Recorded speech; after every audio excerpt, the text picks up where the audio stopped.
You're listening to Sox in the Basement, a production of the Broadcast Basement Limited, where every show is 30 minutes of good and comes from a basement bar on the south side of Chicago.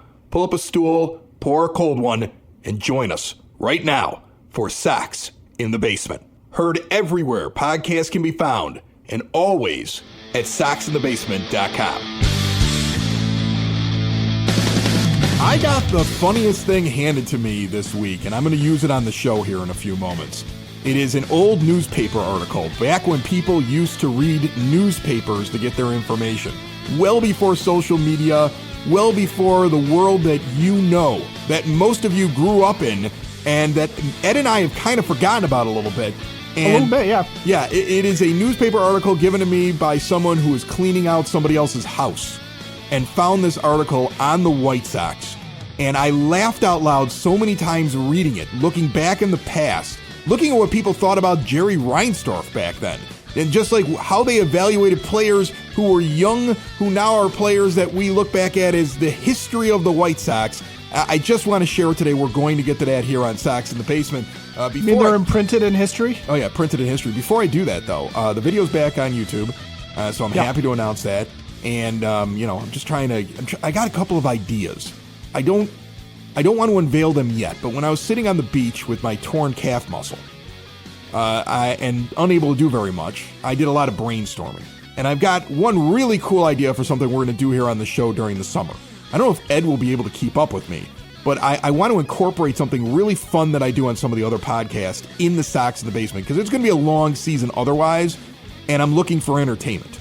And I want to make it based around the White Sox, the area that they play in, down in that neighborhood. I have some ideas. It's going to take a couple of weeks to flesh out, but this is what happens when you've had a couple of rum drinks and you're sitting on the beach looking at the sunset, and you get inspired. So I have that, and I've got another plan, more long-term for the show as well. I want to announce them both by the end of May. I want to do it before or during Memorial Day weekend, because Memorial Day weekend is historically, when you look at statistics, standings, and you say, okay, that's what this player is this year, that's what this team is this year. We already know what the team is, and I'm pretty sure nothing's going to change with the players.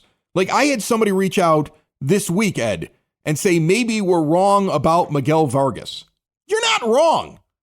How can you be wrong about a guy who's hitting 194 as I sit here? Like, he had a couple of good games. Remember that 2 weeks that he had in spring? He fooled me. It was spring. Yep. Against subpar pitching. Guys that weren't even going to make it to the majors. Guys that were working things out. He is what he is. We've talked about that. His career batting average is in the 100s. He's had tons of at-bats. He is what he is. And the day the White Sox give up on this guy and admit defeat and admit they were wrong will be a good day, because it'll be showing a rational decision by the front office. And Andrew Vaughn, that's another one that I had somebody reach out this week about. Well, the problem is that they turned him into a power hitter, or they were trying to change his swing to make him hit more home runs. He should go back to what was working before. What was working before still makes him a 245 hitter with no power standing at first base. That is replacement level. So if that's what the White Sox did, it would almost be an explanation as to why you wasted money on him in a lost season. Maybe if we turn him into a power hitter, we can find value in him, because there's no value in him otherwise. So maybe that's what the grand experiment was, right?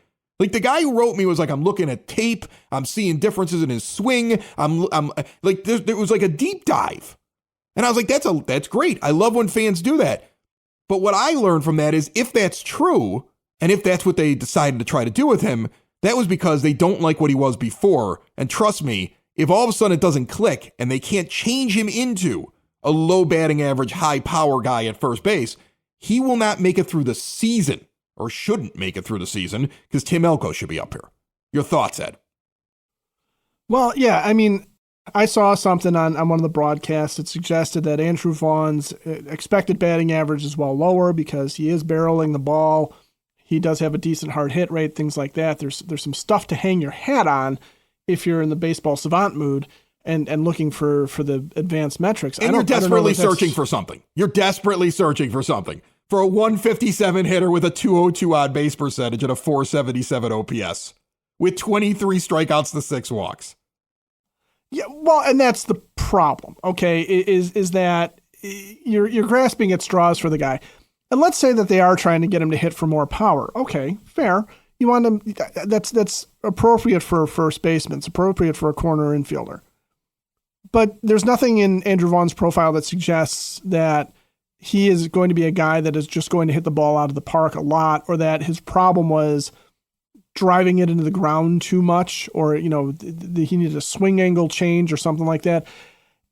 Really, the trouble with Andrew Vaughn has been, I think, he never really learned how to hit at the major league level.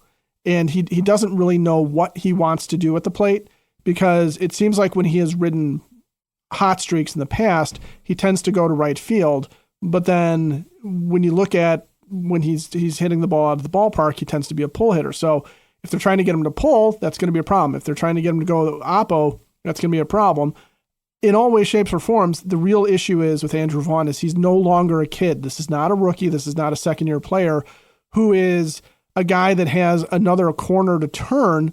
He is getting to be a 30-year-old guy who might have 1 or 2 good years left in him. It's just the question becomes, is it worth the investment if you're a White Sox team that's not planning on winning anytime soon?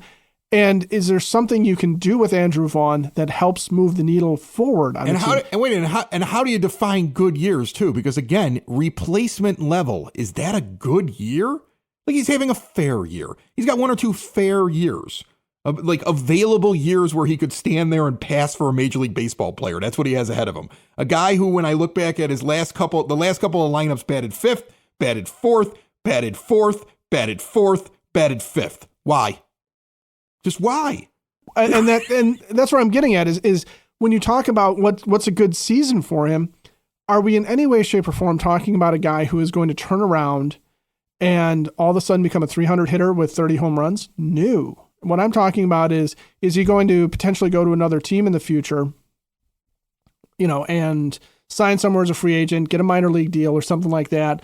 And then we're going to be looking at him as he has a season where he hits 245 with 25 home runs and sit there and go, well, that's what we were expecting out of him. Actually, I don't think that's what we were expecting out of him at all. I was sold that this guy was going to have one of those strokes where he was going to be hitting 275, 280 or better, right? He was going to put the ball out of the ballpark at least 20 times. He was going to be an RBI machine a la,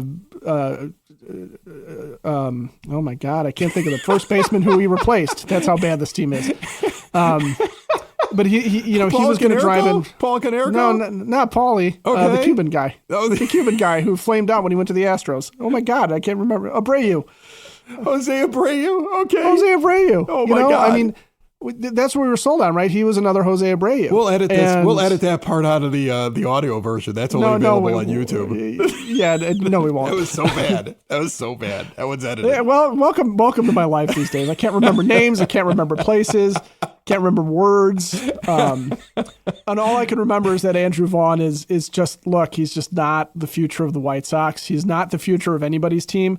He's a guy that probably can still scrape together some years in the major leagues, but as White Sox fans, I want Chris Getz to move on from him, not because I hate Andrew Vaughn or anything like that, but he's just not helping this team to do something better for the future. He's holding Tim Elko may not be anything either, but I'd like to find out. Lenyn Sosa, if he continues to hit, maybe he's an answer at first base. If you think you got better options in the middle infield, I'd like to find out. Andrew Vaughn is a veteran. He's a veteran you don't need. And they've been getting rid of veterans you don't need. Nick Maton's gone, right? He one day he's DHing and leading off. The next day, adios muchacho. We've traded for Gage Workman.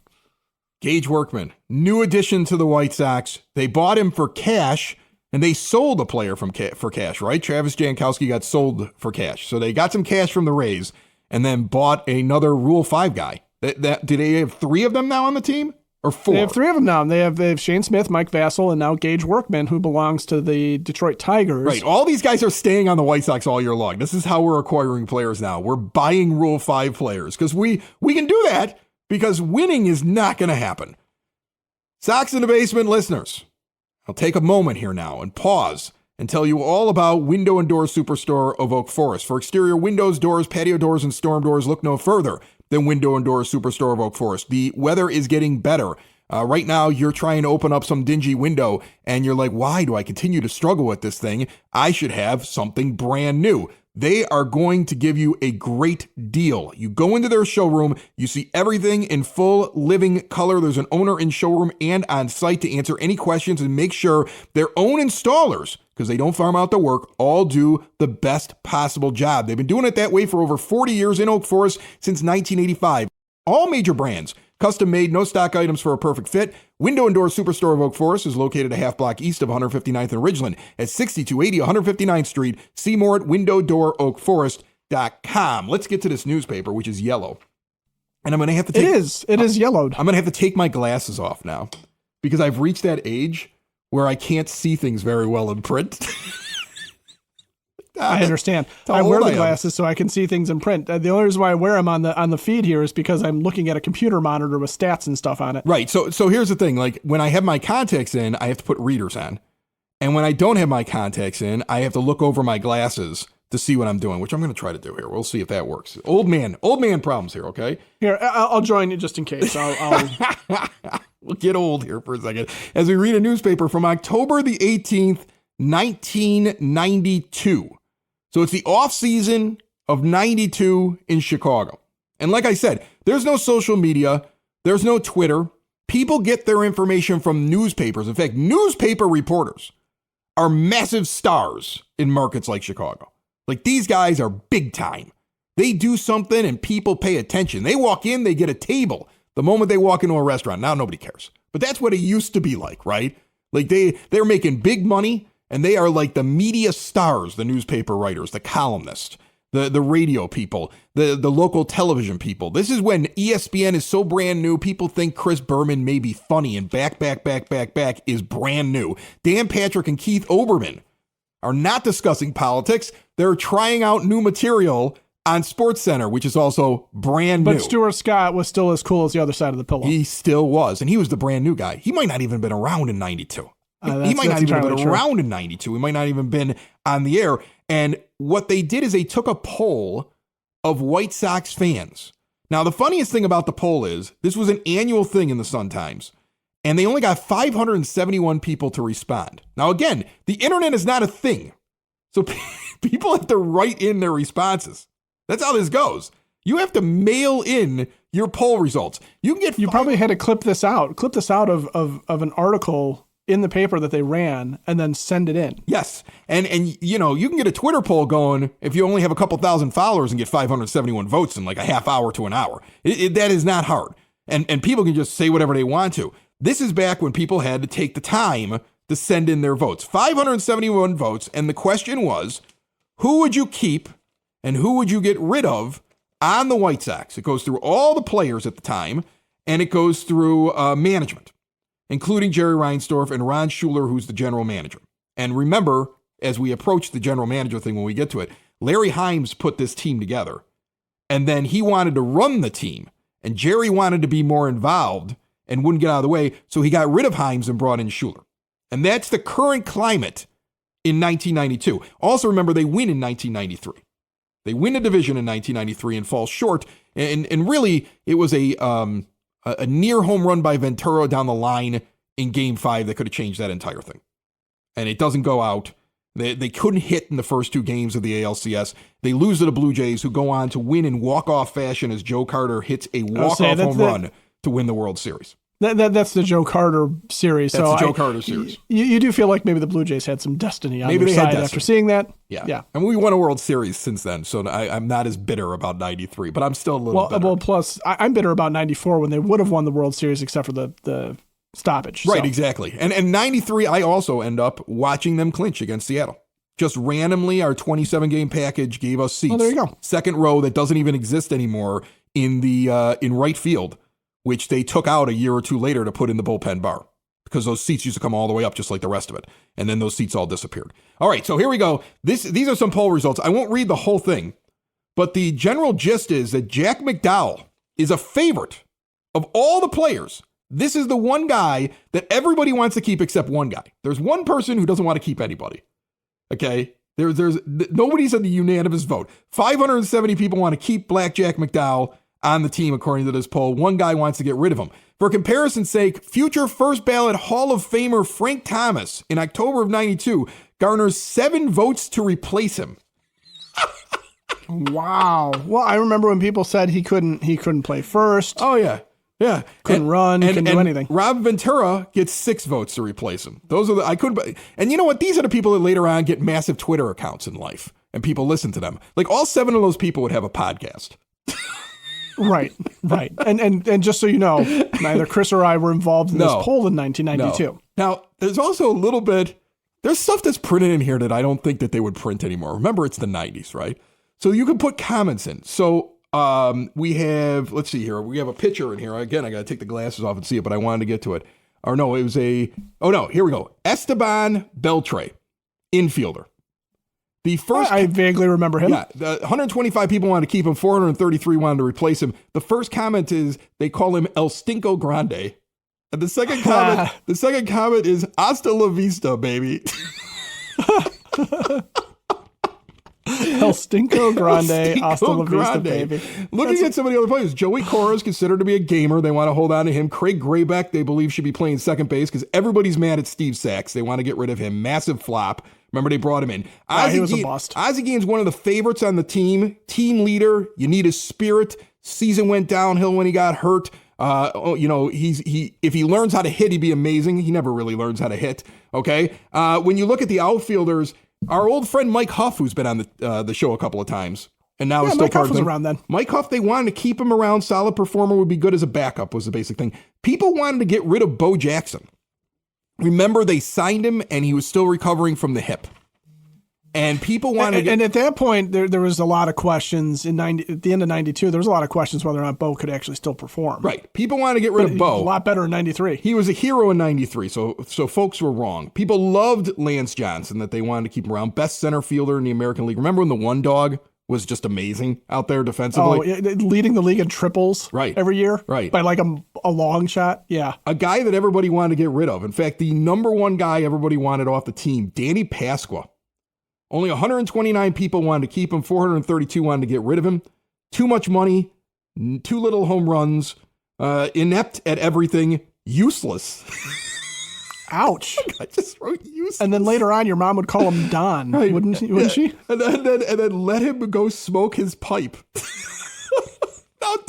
Listen, Danny Pasqua, I've met him now at his older age. He's a very nice guy. He'll walk around the ballpark and he'll sign autographs. But trust me, back in that time, and even in 93, like I blamed Pasqua for why they were so bad in the 93 ALCS. He was basically 0 for the series.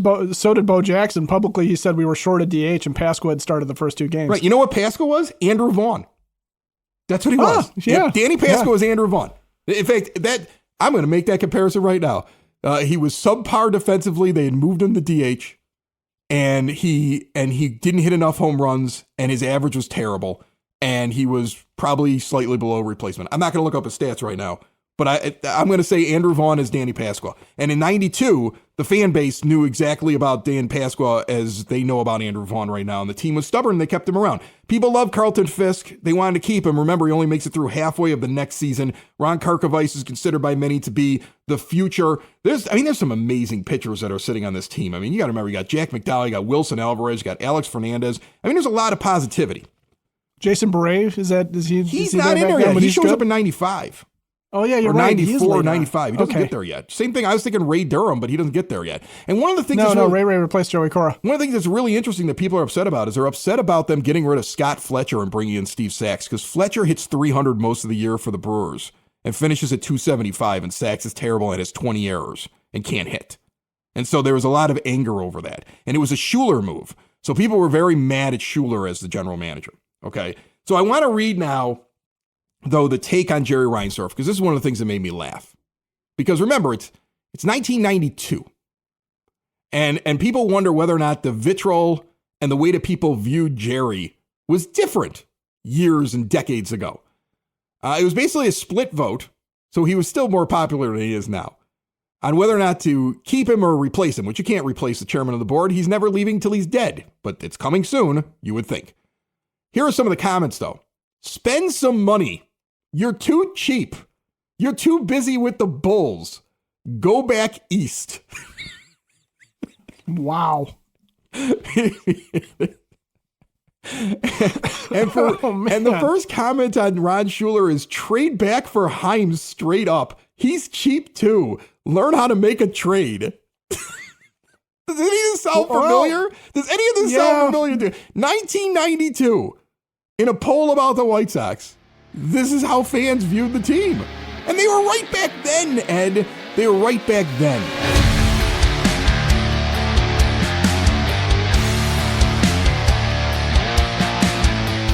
Sox in the Basement listeners trying to make the most of your money, give a call to Tom Walsh, your Edward Jones financial advisor. Located on the corner of 111th and Kedzie, but serving the Chicagoland area, Tom has a get-to-know-you approach and a do-the-right-thing attitude. He's been doing this for decades. It's all about knowing your options when you're investing and planning for your retirement. No matter what stage you are at, it costs nothing to check in with Tom. Give Tom Walsh, your Edward Jones financial advisor, a call today, 773-779-0023. Edward Jones, member SIPC.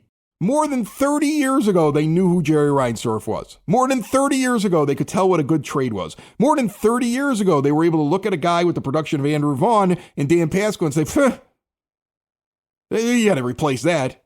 You can't keep that around. You know, the fans haven't changed. In fact, this is one of the smartest fan bases in all of baseball. What's happened with this fan base, though, is they've just gotten so tired of this team that there's an apathy now. There's like almost an acceptance of, well, when Jerry Reinsdorf dies, because he's never selling the team. This is one of the great quotes because there's an article next to it. And by the way, the number one free agent everybody wanted was Kirby Puckett. I didn't even know he was available back then. Probably not to the White Sox, but yeah, Kirby Puckett was, I think he dallied in free agency. Now, listen to this one. Gary Lester of South Holland. This is back in 92. I don't know if Gary's even alive anymore. Gary Lester of South Holland is a quote inside the Sun-Times article. Okay. Here's his quote. I pay $18 per seat for 4 seats for 81 games. Wow. God, I would love. He's got to be in the right there in the front row. He's got to be behind home plate at that price. Yeah. Oh yeah. He's not sitting in the upper deck, folks. He's on TV when pitches are being thrown, and he's complaining he still can't see home plate well enough.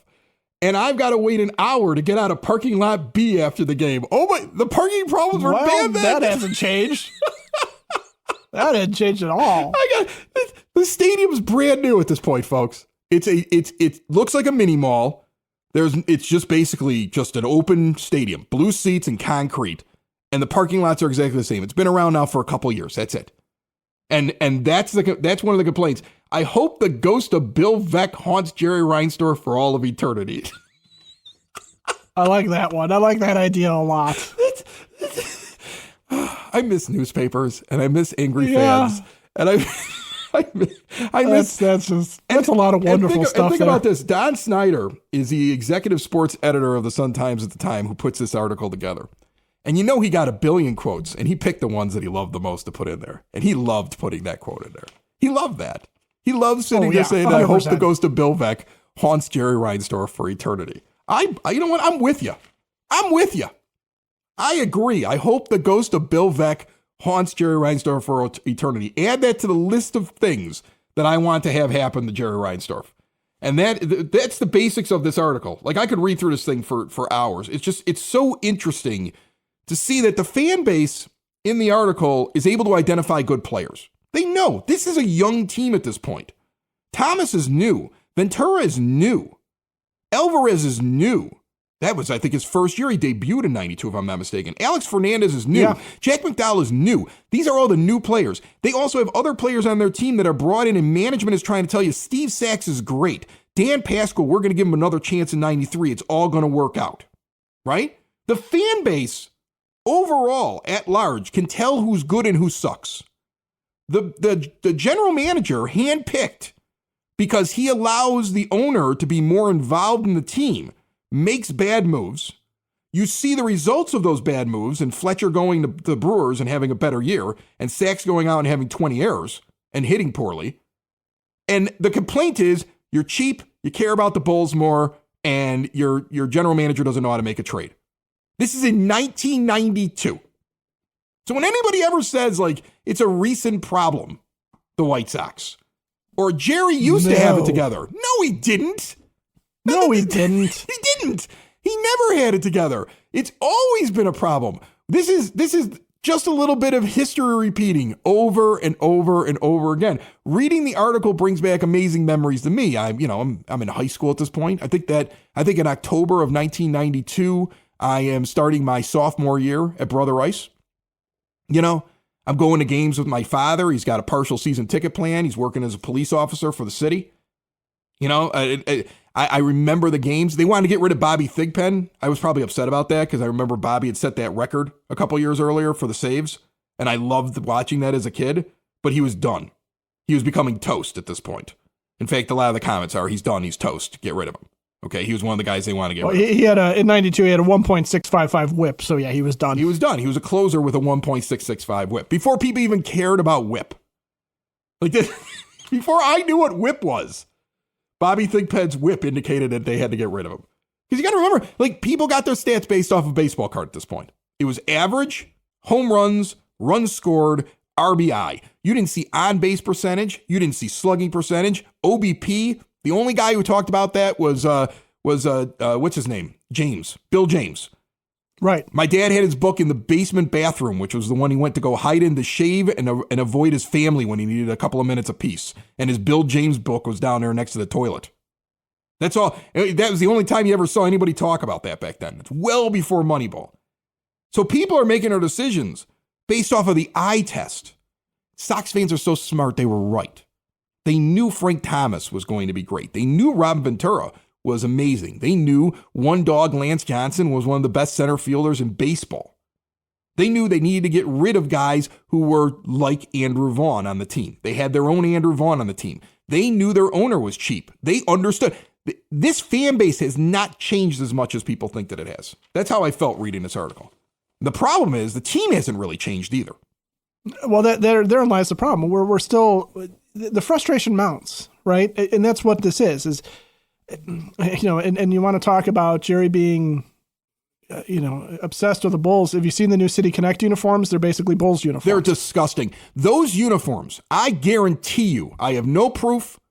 I'm going to put that out there right now, but I guarantee you, Jerry Reinsdorf, through intermediaries, spoke with those that designed the jerseys and said, make one that looks like the Bulls because Bulls fans will buy it. Sox fans aren't going to buy anything because they hate me. You'll make more money making something that Bulls fans will buy. I guarantee you will see more of those jerseys in the stands at Bulls games than you will see in the stands at White Sox games. They're atrocious. That is a billionaire and his marketing guys realizing there's more money in Bulls fans that will accept failure and still sell out that stadium and show up the games, who will think that's cool to wear it for style's sake, whereas the majority of White Sox fans will reject it because the original City Connect uniforms with Southside are one of the best that they've ever produced. And why would you ever want anything other than those as an alternate uniform? Best White Sox uniforms, the one that's their actual current one with the cursive Old English socks and the pinstripes. You could make the argument of putting the black one with the white lettering is pretty cool. You love the 1983 jerseys. They're a great throwback. And those City Connect ones with the south side across the front of them. This is one of the worst ones. And it's all being done because he knows Bulls fans will buy it. And he knows White Sox fans are done with him. That's what I believed looking at that. I 100% agree with you because I don't mind if they would going back to a red motif, but then I want it to be like the Dick Allen era uniforms, right? And something like that say South Side on them and look like the early 70s. That I would have been like, I like what you're doing there. Yeah, now go with the softball tops, something like that. Right. Like get link into the history of the team. And also the fact that they're from the South Side instead of just making a Bulls jersey. And then figure out who on this team can juggle and smoke. Yeah. Maybe that's something that Andrew Vaughn can do. Listen, before we get out of here, I do want to go back to this newspaper article because when it was handed to me, they gave me like the whole sports section. So there was a Cubs poll in there as well in October of 1992. Okay. There was a Cubs poll. What do you think was the number one concern for the Cubs? Where now when you look back at what happens in the offseason and how the White Sox win the division in 93, Cubs fans must have been grinding their teeth knowing now that we know what happened to all these players, to these teams for the next several decades. What do you think was the number one concern on October 18th of 1992 for Cub fans? Was that when they weren't going to re-sign Greg Maddux? That's the number one thing. Everybody in the poll was begging them to keep Greg Maddux, and they let Greg Maddux go. You see, the only reason let him walk. The only reason Jerry got away with anything back then was because the Cubs were worse than him. Somehow the Tribune Company was worse than Jerry Reinsdorf. Right. That was the only thing. He hid amongst other bad owners in town. Bill Wirtz, the Tribune Company, and him, and the McCaskies. And he just kind of hid there. He was like, well, I suck, but everybody sucks. I suck, but everybody sucks, but at least I've got Michael Jordan and they don't. That's exactly what he did, which is probably why he's got those ugly jerseys now. Socks in the basement. Socks in the basement. Socks in the basement. Socks in the Basement. Heard everywhere podcasts can be found and always on socksinthebasement.com.